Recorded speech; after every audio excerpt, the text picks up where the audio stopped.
কোনোদিন আউটলেট খুলি তো ভাবছি তোমার পাশে গিয়েই খুলবো। তোমরা যা ভাত দাও তাতে একটা মানুষের পেট ভরে না। তুমি ওই যে বলছো না কি কন্টিনি না কি একটা বললে, যাই হোক ওই ইংলিশটা আমার জানা নেই। 35 টাকাতে ডালের বড়া দিয়ে নিজেকে বিশাল কিছু মনে করো না। ফার্স্ট কথা কেন বলছি, আমি 35 টাকায় ভাই ডালের বড়া দিই না। বাকি লেবু পেঁয়াজ লঙ্কা থেকে শুরু করে ভাত, বাসমতি চালের ভাত, বারবার বলছি, যেটা আমার হাইলাইট করে আমি আজকে সোশ্যাল মিডিয়াতে গ্রো করেছি, ঠিক আছে? সেটা হচ্ছে 35 টাকায় আনলিমিটেড ভাত, ডাল, সবজি, ভাজা। আমি যতদূর জানি যে তোমরা পরের ভাতটা দিতে গেলে 35 টাকার মধ্যে আরও 10 টাকা করে অ্যাড করো, সুতরাং সবজি ভাতের থালিটা তোমার কাছে দাঁড়াচ্ছে 45 টাকা। কেন তোমরা যা ভাত দাও তাতে একটা মানুষের পেট ভরে না। তুমি ওই যে বলছো না কি কন্টিনি না কি একটা বললে, যাই হোক ওই ইংলিশটা আমার জানা নেই।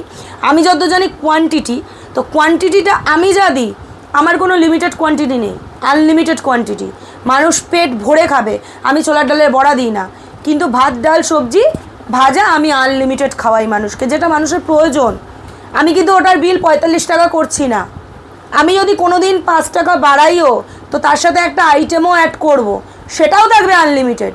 সুতরাং লড়তে এসো না, মাঠে নেমে পড়ো। আর আরেকটা জিনিস, আমি যদি কোনো দিন আউটলেট খুলি তো ভাবছি তোমার পাশে গিয়েই খুলবো।